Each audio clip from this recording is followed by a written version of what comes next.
आज मैं जिस मूवी का एक्सप्लेनेशन करने वाला हूँ उसका नाम है लिटिल नेक्रो रेड या इसे लिटिल रेड भी कहा जा सकता है। इसे गिलियो डी सेंटी और टिजियाना मकेला द्वारा डायरेक्ट किया गया है। इसकी IMDb रेटिंग की बात करें तो ये 4.6 आउट ऑफ 10 स्टार्स है। लेकिन सच बताऊं तो ये मेरे द्वारा देखी गई अब तक की सबसे डिस्टर्बिंग मूवी है। तो अगर आप इसे देखने की सोच रहे हैं तो मैं आपको पहले ही वार्न कर देता हूं कि इस मूवी में कई सारे डिस्टर्बिंग सीन्स हैं, जिसके कारण मैं भी 2 रातों तक डिस्टर्ब रहा था। तो आप इसे अपनी रिस्क पर ही देखिएगा। खैर, ये तो ही मूवी की बातें। तो अब ज़्यादा टाइम वेस्ट ना करके चलते हैं सीधा वीडियो की तरफ।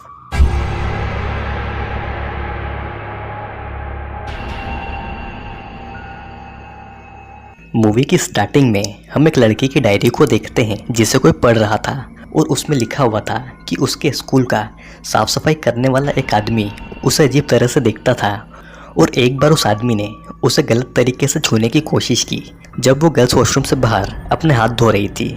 उसने अपने स्कूल में टीचर्स को ये बताने की कोशिश की, लेकिन किसी ने उसका विश्वास नहीं किया और उसे ही गलत ठहराया। और हम देखते हैं कि उस आदमी के पास एक होलोग्राम मैसेज आता है जिसमें एक लड़की का फोटो था जिसके साथ उसने पहले भी ऐसी हरकत की हुई थी। और तभी उस आदमी के चेहरे पर कई वार होते हैं और उसका जबड़ा वॉश बेसिन पर पटक दिया जाता है, जिससे वो टूट जाता है और वहाँ से काफ़ी ज़्यादा खून बहना शुरू हो जाता है, जिससे कि उसके मुंह के अंदर की हड्डियाँ और दांत बाहर आ जाते हैं। और फिर डायरी में आगे के पन्ने पलटे जाते हैं जिसमें यह लिखा था कि उसकी क्लास की एक लड़की उसके साथ अच्छा व्यवहार नहीं करती और उसे लगता था कि वो उसे काफ़ी परेशान करती है, जिससे कई बार उसे स्कूल बंक करना पड़ता था। और हम देखते हैं कि टीना नाम की एक लड़की ऑनलाइन ब्लॉग बना रही थी जिसमें वो वेजिटेबल्स काट रही थी और लोगों को शाकाहारी होने के लिए प्रेरित कर रही थी कि तभी पीछे से वो सफाई वाला आदमी आता है और उसका सर टेबल पर पटक कर उसके गाल में वही चाकू घुसाता है जिससे वो अभी अभी सब्जियां काट रही थी। वो कई बार उसके चेहरे पर वार करता है और ये सब उसके व्लॉग में रिकॉर्ड हो रहा था। फिर वो टीना के चेहरे की कटी हुई चमड़ी में हाथ डालकर उसके चेहरे से उसे खींच लेता है और उसका दिमाग निकालकर उसे गर्म तवे पर पकाने के लिए डाल देता है। और ये सब उसके व्लॉग में रिकॉर्ड हो रहा था। अब आप ये सोच रहे होंगे कि वो सफाई करने वाला तो पहले ही मारा गया, फिर उसने उस लड़की की जान कैसे ली। तो ये जानने के लिए आपको ये वीडियो एंड तक देखना पड़ेगा, क्योंकि ये मूवी जितनी सिंपल दिखाई देती है उतनी है नहीं। तो वीडियो को पूरा ज़रूर देखिएगा। अब सीन कट होकर लंदन के एक घर में आ जाता है जहाँ पर डायन नाम की एक लड़की जो डिटेक्टिव एजेंसी के लिए काम करती थी, वो सोकर उठती है और अपना फ़ोन चेक करती है जिसमें उसकी फ्रेंड एंजेला का टेक्स्ट था और वो उसे उसकी मदद के लिए मार्केट में बुलाती है। हम बैकग्राउंड में एक न्यूज़ चलती हुई देखते हैं जिससे हमें ये पता चलता है कि लंदन में टेररिस्ट अटैक काफ़ी बढ़ गए हैं और लोगों के पास अब पहले जैसी आज़ादी नहीं है। शहर में दिन के ज़्यादातर समय कर्फ्यू लगा रहता था और अब सारी चीज़ें वहाँ की गवर्नमेंट अपने हिसाब से हैंडल करती है।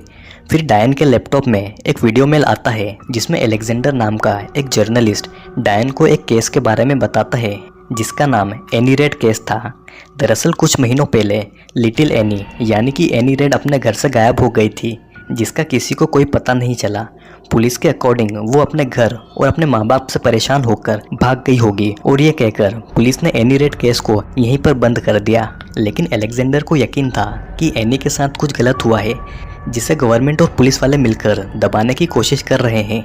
एनी की मॉम एंजेला डायन की क्लोज फ्रेंड थी और अलेक्जेंडर डायन से कहता है वो एंजेला के जरिए एनी को जस्टिस दिला सकते हैं और डायन को एंजेला से इंफॉर्मेशन निकालने को कहता है। अगले सीन में हम एक पुरानी चर्च जैसी बिल्डिंग देखते हैं जिसे देखने से लग रहा था मानो वहाँ कई दशकों से कोई नहीं आया, लेकिन उसके तहखाने में कुछ अजीब चल रहा था। हम एक औरत को देखते हैं जिसका चेहरा अजीब तरह से रंगा हुआ था। वो किसी दूसरे आदमी की आर्टिफिशियल आँख निकालती है और उसे साफ करके वापस लगा देती है। वो आदमी काफ़ी घिनौना था। उसके शरीर पर नाक कहाँ थी और मुंह कहाँ पर यह तक पता नहीं चल पा रहा था। और ये आदमी एक शिकारी था जो जानवरों का नहीं बल्कि इंसानों का शिकार करता था। लेकिन किसके लिए? असली सवाल तो यह था। हम देखते हैं कि डायन एंजेला से मिलती है, जहाँ पर हम देखते हैं कि एंजेला मेंटली बीमार थी। वो कई रातों से सोई नहीं थी और उसे लगता था कि मानो कोई हर वक्त उसके आसपास रहता है और एनी की तरह उसे भी नुकसान पहुँचाना चाहता है। इसीलिए उसने अपने पूरे घर में हाईटेक सिक्योरिटी सिस्टम लगाया हुआ था जो उसके घर में घुसपैठ होते ही उसे इन्फॉर्मेशन दे देगा। डायन एंजेला की हालत देखकर उसके साथ उसके घर में ही रुकती है क्योंकि यहाँ सिर्फ वही उसकी एकमात्र दोस्त थी। एंजेला डायन को बताती है कि उसके घर में कुछ अजीब हो रहा है, कोई 24 घंटे उस पर नजर रखता है। उसके गार्डन में कई सारे जानवर मर जाया करते थे और पुलिस को बताने पर उन्हें बस ये एक कोइंसिडेंट लगता था।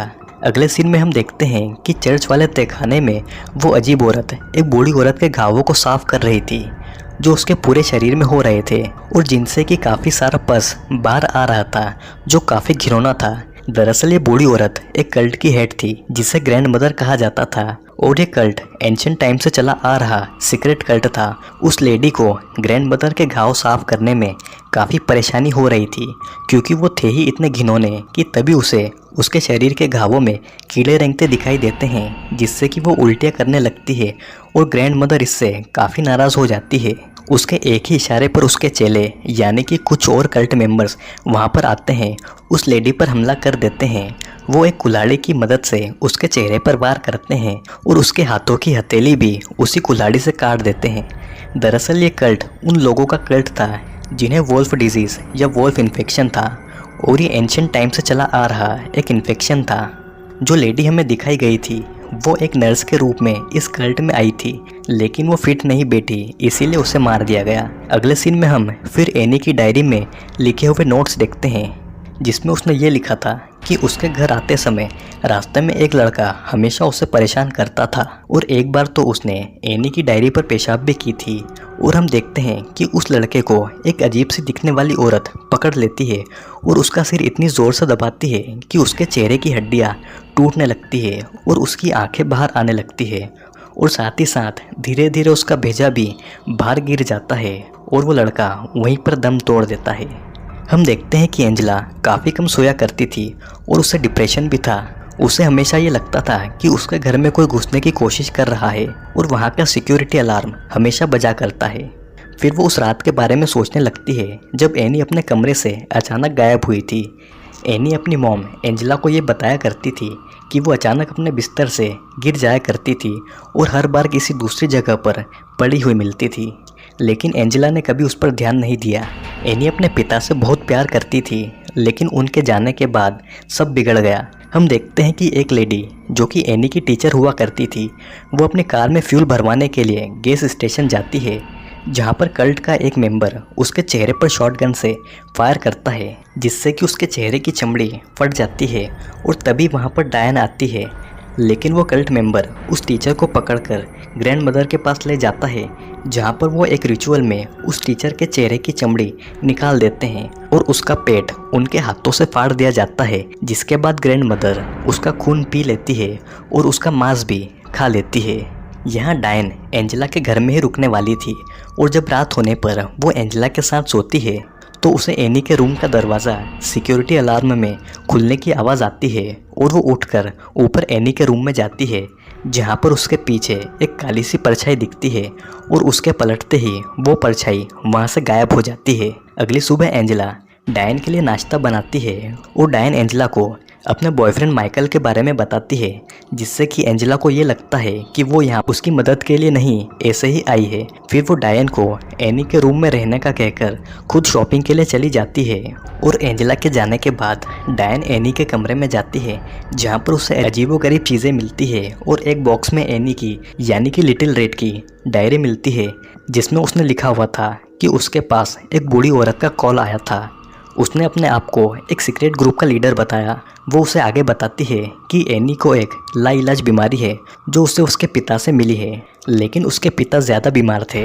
वो एनी को या एंजेला को कोई चोट पहुंचाना नहीं चाहते थे, इसीलिए वो उन दोनों को छोड़कर चले गए। वो बूढ़ी औरत आगे बताती है कि वो इस बीमारी से पीड़ित लोगों को ठीक करती है और उसके पिता का इलाज भी उसी ने किया था।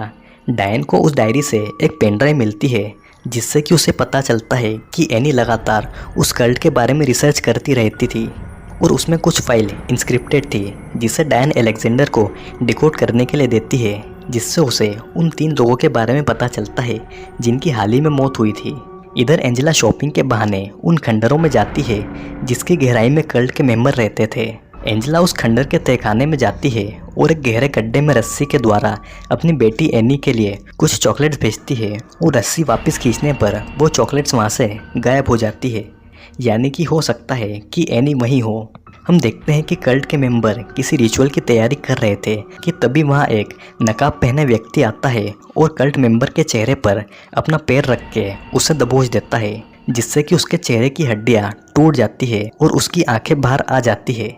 इसे देखकर ये अंदाज़ा लगाया जा सकता है कि नकाब पहने वो व्यक्ति कितना ताकतवर होगा।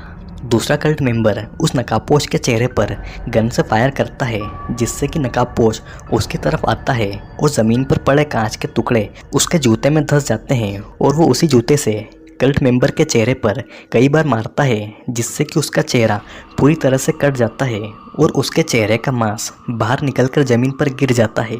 लंदन पुलिस को वहां हुए खून खराबे की खबर मिलती है और डिटेक्टिव कोस्टा नाम का व्यक्ति अपने ऑफिसर के साथ वहां पर पहुंच जाता है।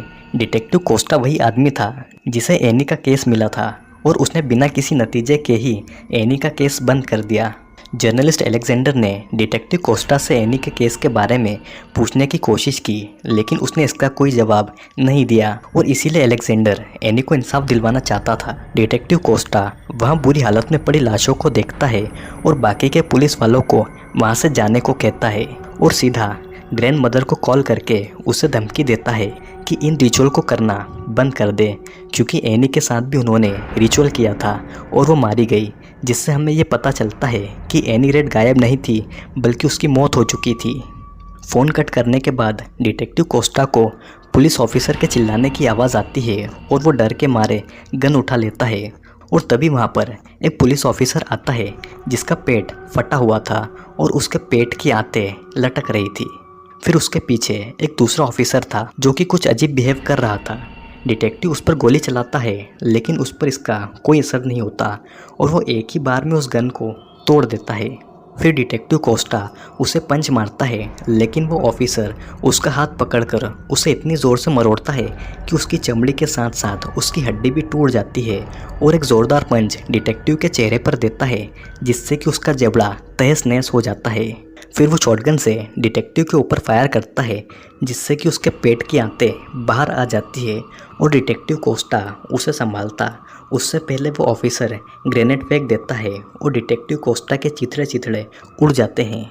डायन एनी के रूम में उसकी डायरी चेक कर रही थी कि तभी एंजेला वहाँ आ जाती है और डायन उसे एनी के बारे में बताती है, लेकिन एंजेला उसकी बात नहीं सुनती और वो डायन से कहती है कि उसे पता था कि वो यहाँ उसकी मदद करने नहीं बल्कि एनी की इन्फॉर्मेशन निकलवाने आई थी, लेकिन एंजेला उसे लगातार नींद की गोलियाँ दिए जा रही थी, जिस वजह से उसे यह तक पता नहीं था कि वो यहाँ कितने दिनों से हैं।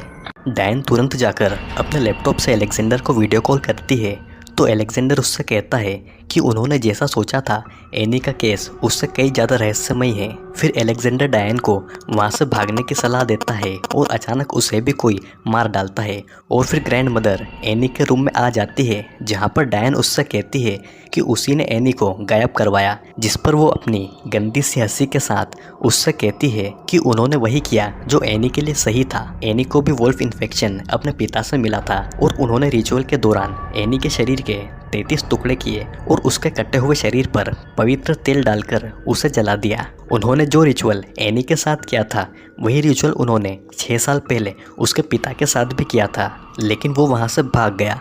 जो वोल्फ कर्स या इन्फेक्शन उन लोगों के लिए श्राप था, उस पर एनी के पिता ने जीत हासिल कर ली थी। एनी की डायरी में जिन भी लोगों के नाम थे उनकी हत्या एनी के पिता यानी कि वोल्फ ने ही की थी, क्योंकि वोल्फ किसी का भी रूप ले सकता था और डिटेक्टिव कोस्टा को भी उसी ने मारा था क्योंकि उसने एनी का केस दबा दिया था।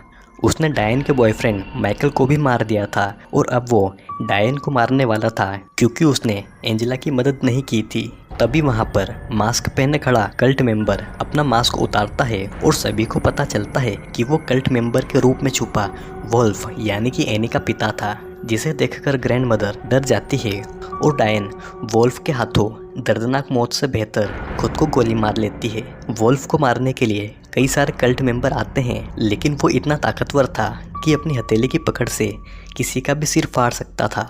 वो एक एक करके कई सारे कल्ट मेंबर को मारता चला जाता है, वो भी इतनी दरिंदगी से कि किसी का सिर फाड़ दिया तो किसी की आंखें बाहर निकाल दी और किसी के तो शरीर के आर पार ही छेद कर दिया। उस पर गोलियों और हथियारों का कोई असर नहीं होता, वो बस सभी के नाजुक शरीर को आसानी से चीरता फाड़ता जाता है, जिससे कि चारों तरफ खून ही खून हो जाता है। वो अपनी मासूम बेटी एनी का बदला सभी की जान लेकर लेता है और अंत में एक हैंड ग्रेनेड को ग्रैंड मदर की तरफ फेंकता है, जिसके फटने के कारण ग्रैंड मदर का शरीर भी फट जाता है और उसके अंदर के शरीर के कीड़ों के साथ साथ उसकी खोपड़ी भी उसके शरीर से अलग हो जाती है और ज़मीन पर गिर जाती है, जिससे कि ग्रैंड मदर भी मारी जाती है। मूवी के एंड में हम देखते हैं कि एंजेला तहखाने के उसी गड्ढे के पास बैठी है जहाँ उसे एनी दिखाई देती है और इसी के साथ मूवी यहीं पर ख़त्म हो जाती है। तो दोस्तों, अब बड़ा सवाल ये है कि एनी यानी कि लिटिल रेड के साथ क्या हुआ? क्या वो खुद गायब हो गई या उसे रिचुअल में मार दिया गया? और अगर वो मर चुकी थी तो मूवी के एंड में एनी एंजेला को कैसे दिखी? तो ये जानने के लिए हम शुरू से शुरुआत करते हैं। दरअसल कुछ दिनों पहले एनी रेड, जो कि 15 साल की एक लड़की थी, वो गायब हो जाती है, जिसके पिता उसे 6 साल पहले ही छोड़ गए थे और एनी का केस डिटेक्टिव कोस्टा ये कहकर बंद कर देता है कि वो खुद ही घर छोड़कर कहीं पर चली गई है। अब लंदन में ऐसा समय चल रहा था जब टेररिस्ट अटैक काफ़ी बढ़ गए थे और मीडिया और जर्नलिस्ट को बैन कर दिया गया था। फिर अलेक्जेंडर को लगता है कि एनी के साथ कुछ गलत हुआ है और वो एक प्राइवेट डिटेक्टिव डायन को हायर करता है, जो कि एंजेला की पुरानी फ्रेंड थी। लेकिन असल बात इतनी सीधी नहीं थी। एक बूढ़ी औरत जिसे ग्रैंड मदर कहा जाता है, वो एक कल्ट यानी कि सीक्रेट ग्रुप की लीडर थी और वो ऐसे लोगों को ठीक करने का दावा करती थी जिन्हें वोल्फ कर्स था, जो कि एक प्राचीन काल से चली आ रही बीमारी थी जिससे वो खुद भी इन्फेक्टेड थी। एनी के पिता को भी ये इन्फेक्शन तो था, लेकिन वो बीमार नहीं हुए और एक वोल्फ यानी कि बीस्ट में बदल गए, जो अपने परिवार से दूर उनकी सुरक्षा के लिए चला गया। ग्रैंड मदर को लगा कि एनी को भी ये कर्स होगा और इसीलिए उसने एनी को एक रिचुअल की भेंट चढ़ा दिया। और जब एनी के पिता को इस बारे में पता चला तो वो अपने घर आया और एनी की डायरी से मिले लोगों को भेस बदल कर मार दिया। लेकिन डिटेक्टिव कोस्टा और ग्रैंड मदर की बातचीत से उसे पता चलता है कि ग्रैंड मदर ने ही एनी को मारा है और वो वोल्फ ग्रैंड मदर और उसके पूरे कल्ट को मार देता है। मूवी के एंड में हम एनी को एंजेला के पास देखते हैं। अभी हो सकता है कि एंजेला डिप्रेशन की गोलियां खा रही थी और उसने जो भी देखा वो एनी का हेल्यूसिनेशन हो, और ये भी हो सकता है कि एनी अपने पिता की ही तरह वोल्फ थी और वो रिचुअल के बाद बच गई। तो दोस्तों, आपको हमारा वीडियो कैसा लगा कमेंट करके ज़रूर बताना। वीडियो को लाइक शेयर के साथ हमारे चैनल को सब्सक्राइब करना बिल्कुल भी ना भूलिएगा, क्योंकि और भी वीडियोस जल्दी ही आने वाली है।